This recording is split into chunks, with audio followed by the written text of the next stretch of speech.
આસામમાં નવી સરકારની ભવ્ય શપથવિધિ યોજાશે તો હિમંતા બિસ્વા શર્મા ફરી મુખ્યમંત્રી પદની શપથ લેશે।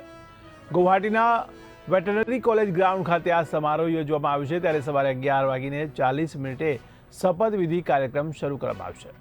પ્રધાનમંત્રી નરેન્દ્ર મોદી સહિત અનેક મહાનુભાવો પણ હાજર રહેશે, તો 4 ધારાસભ્યો પણ મંત્રી તરીકે શપથ ગ્રહણ કરશે।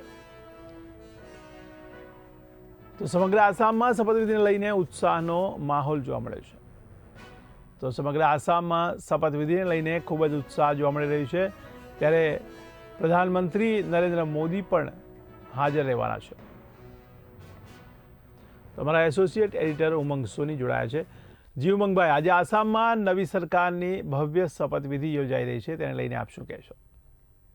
જયેશભાઈ, તમારે જણાવી દઉં કે આસામની અંદર સતત ત્રીજી વાર ભારતીય જનતા પાર્ટીના હેમંત બિસ્વા ફરીથી મુખ્યમંત્રી શપથ લેવા જઈ રહ્યા છે, ત્યારે સ્વાભાવિક છે કે આસામમાં એક ઉત્સવ જેવો માહોલ જોવા મળે છે। અને ત્યાં ઉપરાંત નરેન્દ્ર મોદી સવારે 11:40 ત્યાં પહોંચશે અને પ્રધાનમંત્રી ખુદ જે હેમંત બિસ્વા ફરીથી મુખ્યમંત્રીના શપથવિધિ ગ્રહણ કરશે, તેમાં હાજરી આપશે। સ્વાભાવિક છે કે પ્રધાનમંત્રી જે દેશના છે તેમણે આખા દેશમાં 23 રાજ્યો પર ભાજપનો ભગવો અથવા સાથી પક્ષોનો ભગવો લહેરાયો છે, એટલે સ્વાભાવિક છે કે પ્રધાનમંત્રી હાજર રહે અને કુલ 4 ધારાસભ્યો મંત્રી પદ તરીકે લેવા એવા સમાચાર મળી રહ્યા છે।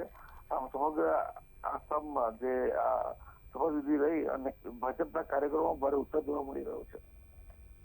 જી, સમગ્ર માહિતી બદલ આપનો આભાર।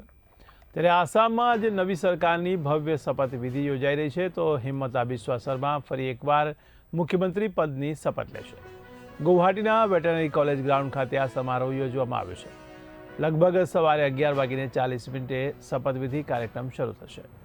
પ્રધાનમંત્રી નરેન્દ્ર મોદી સહિત અનેક મહાનુભાવો પણ હાજર રહેવાના છે, તો 4 ધારાસભ્યો પણ મંત્રી તરીકે શપથ ગ્રહણ કરશે। ત્યારે સમગ્ર આસામમાં શપથવિધિને લઈને ઉત્સાહ જેવો માહોલ પણ જોવા મળી રહ્યો છે।